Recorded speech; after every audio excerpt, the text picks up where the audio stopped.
Hello दोस्तों, स्वागत है आपका मेरे YouTube चैनल पर। उम्मीद करती हूँ कि आपको मेरी मेहनत पसंद आएगी।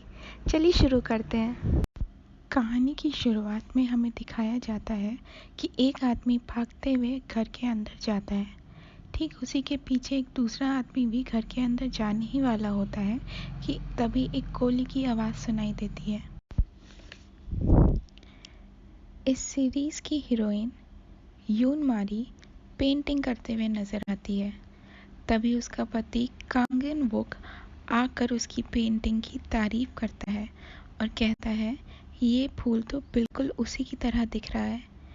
मारी उसकी बातें सुनकर उस पेंटिंग की तरफ देखती है और कहती है कि यदि ये पेंटिंग उसकी स्थिति दर्शाती है तो इस पेंटिंग को वो अपने नाम पे रखेगी और उस पेंटिंग का नाम वो द सेल्फ पोर्ट्रेट रखती है। कांग कहता है कि अब वो इस पेंटिंग को खरीदेगा क्योंकि वो नहीं चाहता कि उसके अलावा कोई और मारी को देखे। उसे देखने का हक सिर्फ और सिर्फ उसी का है। आगे हम देखते हैं कि मारी के पास सारे ऐशो आराम, महंगी से महंगी चीज़ें हैं, पर वो खुश नहीं है। कांग मारी को एक रेस्टोरेंट ले जाता है। वहीं उसी बीच उसे एक इम्पोर्टेंट फ़ोन कॉल आता है और वो साइड पे चला जाता है। कांग का वेट करते वक्त ही वो अपने फ़ोन में एक इंटरव्यू सुनती है जो कि एक बहुत ही जाने माने प्लास्टिक सर्जन सियो जंगवून का है। इंटरव्यू में वो सर्जन बताता है कि वो अपने इस पेशे से लोगों की ज़िंदगी वापस लौटाते हैं। मारी सोच में पड़ जाती है।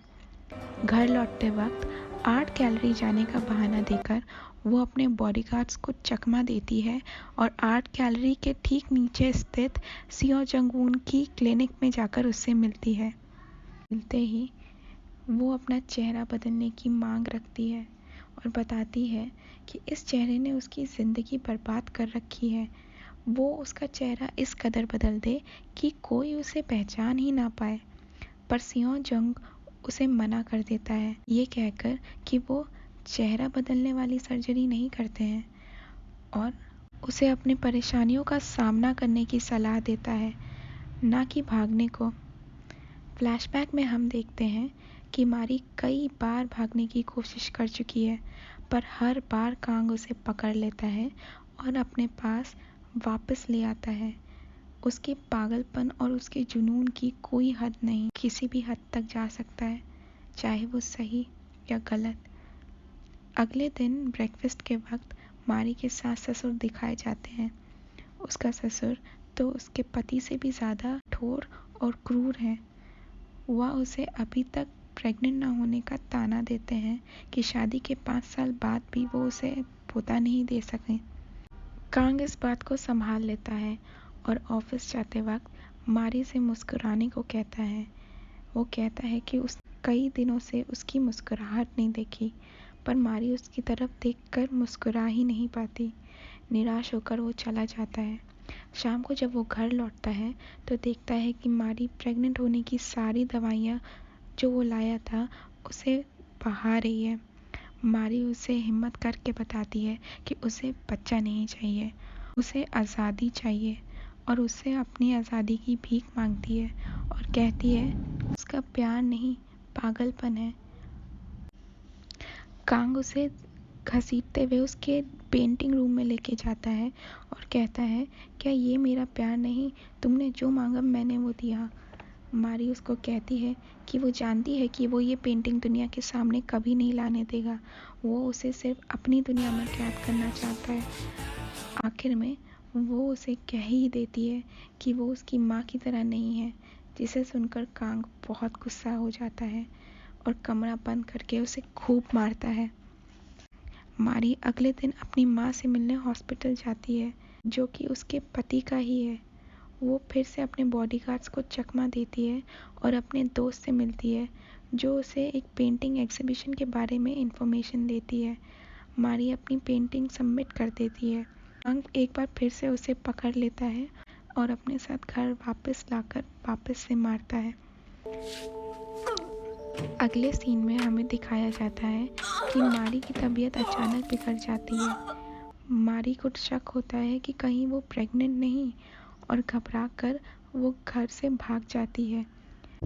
भागकर वो फिर से डॉक्टर सियोजुंग के पास आती है और उससे फिर से मदद की भीख मांगती है। चूंकि बारिश हो रही होती है, सियोजुंग उसे अपने घर के अंदर लाता है। मारी सियोजुंग को अपने शरीर के सारे घाव दिखाती है। उसके पूरे शरीर में कांग के दिए हुए चोटों के निशान होते हैं, सिवाय उसका चेहरा को छोड़कर, क्योंकि उसका चेहरा उसकी माँ की तरह दिखता है। इस वजह से कांग कभी भी उसके चेहरे को नहीं मारता। सियोजुंग से वो अपनी पूरी आपबीती शेयर करती है और बताती है कि उसने उसे किस कदर कैद करके रखा हुआ है। इतने में उसे याद आता है कि उसकी माँ तो अभी भी कांग के कब्जे में है। वो अपनी माँ का हाल चाल पूछने के लिए हॉस्पिटल कॉल करती है और वहाँ उसे पता चलता है कि उसकी माँ की तबीयत अचानक से बिगड़ गई है। भागते हुए वो हॉस्पिटल पहुँचती है, पर पता चलता है कि ये फिर से कांग का रचा हुआ एक षड्यंत्र ही था।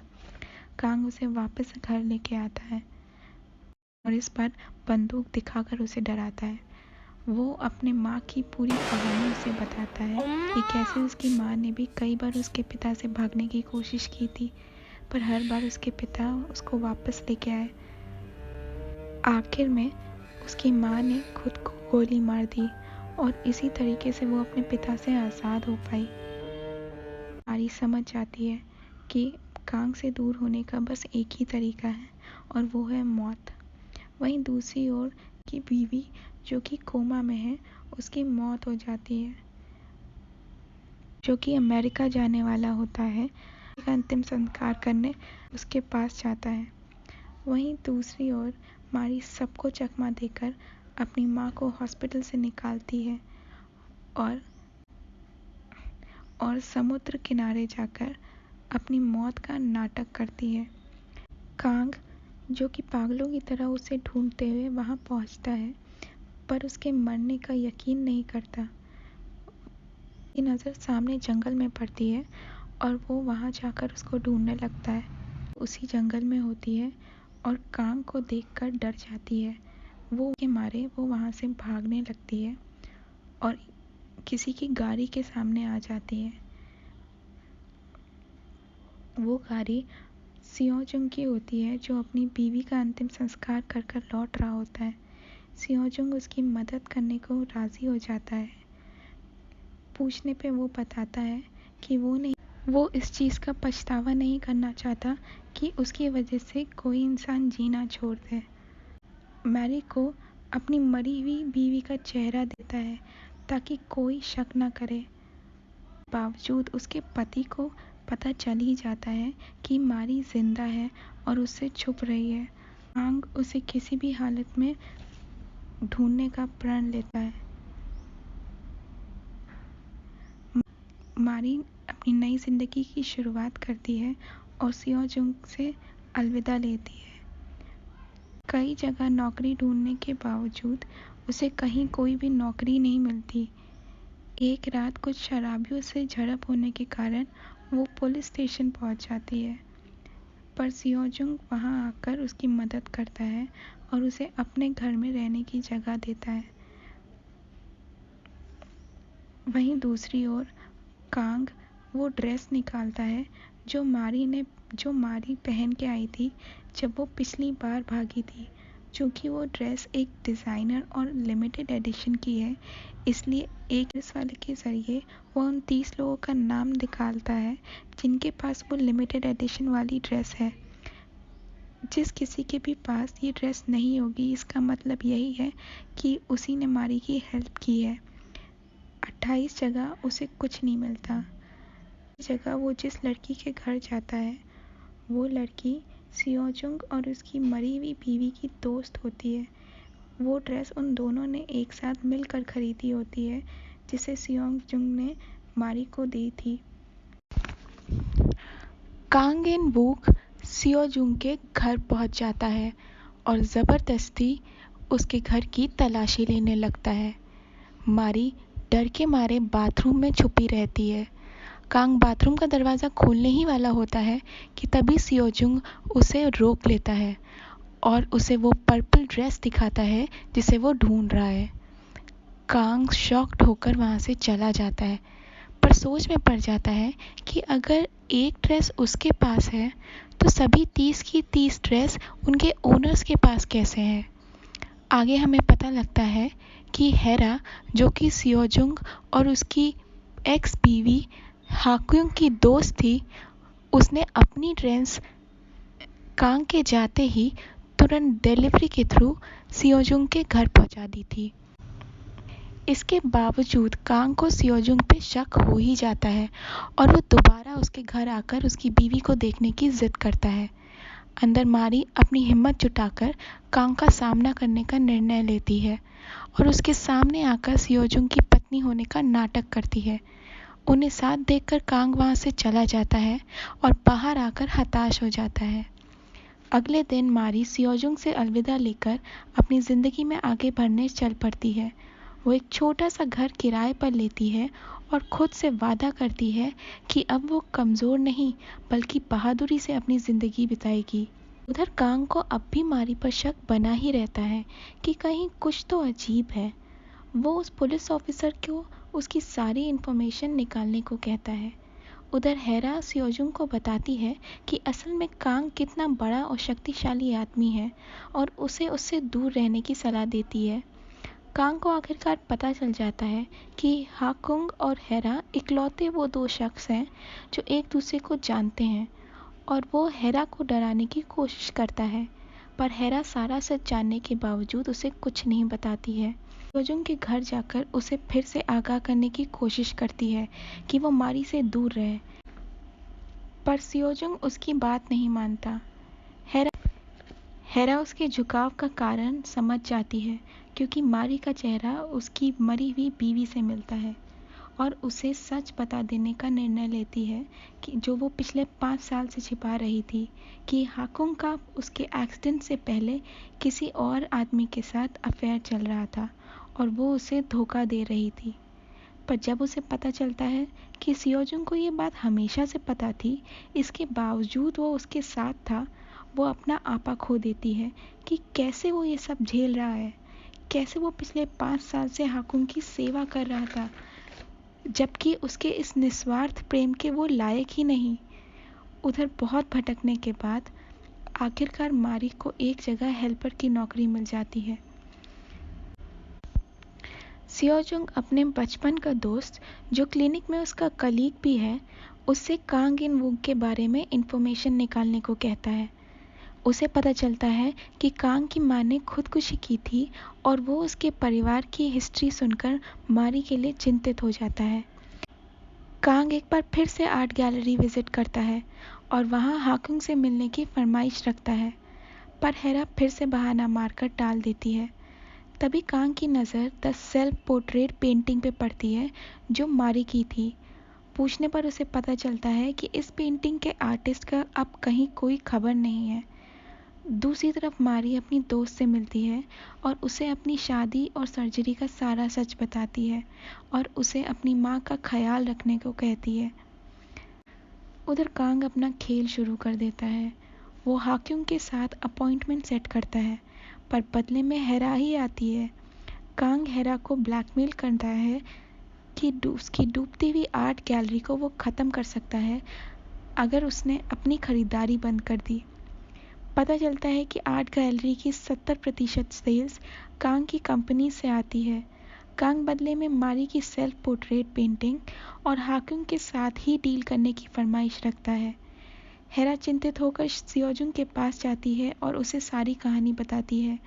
वह पूछती है कि क्या मारी हाकुंग की जगह कांग से मिल सकती है, पर सियोजुंग उससे तुरंत मना कर देता है और खुद कांग से निपटने का आश्वासन देता है। आगे कांग को पता चलता है कि सियोजुंग की बीवी पिछले 5 साल से कोमा में थी और वो वहाँ छानबीन करने पहुँच जाता है जहाँ वो भर्ती थी, पर उसके पहुँचने से पहले ही सियोजुंग वहाँ आकर सारी बात संभाल लेता है और कांग को हाकुंग की मौत का सच नहीं पता चलने देता। कांग उसके सामने से तो वहाँ चला जाता है, मगर सियोजुंग के निकलते ही वो वापस आकर पूछताछ करने लगता है। स्टाफ सच तो नहीं बताता, पर कांग को हाकुंग के ठीक होने की तारीख पता चल जाती है। उस मुताबिक जिस दिन हाकुंग ठीक होकर सियोजुंग के साथ वापस घर लौट रही थी, उसी दिन मारी को भी उसी रास्ते जंगल से किसी ने लिफ्ट दी थी। उसका शक और मजबूत हो जाता है कि मारी के गायब होने के में सियोजुंग और हाकुंग का ही हाथ है। आगे हम देखते हैं सियोजुंग और मारी धीरे धीरे करीब आने लगते हैं। सियोजुंग को पता चलता है कि द सेल्फ पोर्ट्रेट पेंटिंग असल में मारी की ही है, और वो खुश होता है कि आखिरकार वो उस आर्टिस्ट की मदद कर पाया। हम उधर सियोजुंग के मना करने के बावजूद हेरा मारी को आर्ट गैलरी की डूबी हुई हालत का सच बता देती है और उसे एक दिन के लिए हाक्युंग बनकर कांग से मिलकर गैलरी बचाने की विनती करती है। मारी तय करती है कि वो अब कमज़ोर नहीं रहेगी और राज़ी हो जाती है। मारी हाक्युंग का भेष लेकर कांग के सामने आती है। कांग उसे देखकर अजीब सा महसूस करता है। उसे मारी के आसपास होने का एहसास तो होता है, पर वो कुछ समझ नहीं पाता।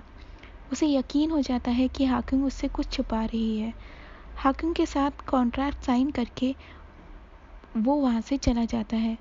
उधर हेरा ये सोचकर कि हाक्युंग अब इस दुनिया में नहीं है, सियोजुंग से अपने प्यार का इजहार करती है, पर सियोजुंग उसे मना कर देता है। हेरा निराश हो जाती है। आगे कांग छल से एक बार फिर से हाक्युंग से मिलता है और वो घबरा जाती है, पर सियोजुंग वहाँ भी आ जाता है और कांग से कॉन्ट्रैक्ट कैंसिल कर देता है। कांग हाक्युंग से उसका जवाब सुनने को कहता है, क्योंकि आर्ट गैलरी की असली मालकिन तो हाक्युंग है। गैलरी की तंग हालत जानते हुए वो कॉन्ट्रैक्ट कैंसिल ना करने का फैसला लेती है और कांग खुश होकर चला जाता है। जब सियोजुंग मारी को उसके घर ड्रॉप करने निकलता है, कांग उनका पीछा करते करते भी वहां पहुंच जाता है और मारी के घर के अंदर ज़बरदस्ती घुस जाता है। वहां कांग अपनी बीवी की बनाई हुई पेंटिंग्स पहचान जाता है और हाक्युंग यानी मारी को डराकर पूछता है कि उसकी पत्नी कहाँ है। इससे पहले कि वो मारी को नुकसान पहुंचा पाए, सियोजुंग भी वहां आ जाता है और उसकी और कांग की लड़ाई शुरू हो जाती है। मारी पुलिस को कॉल कर देती है। हालात की गंभीरता को भांपकर कांग के बॉडीगार्ड जबरदस्ती उसे वहां से ले जाते हैं। आगे की कहानी हम देखेंगे अगले भाग में। तब तक अपना ख्याल रखें और खुश रहिए।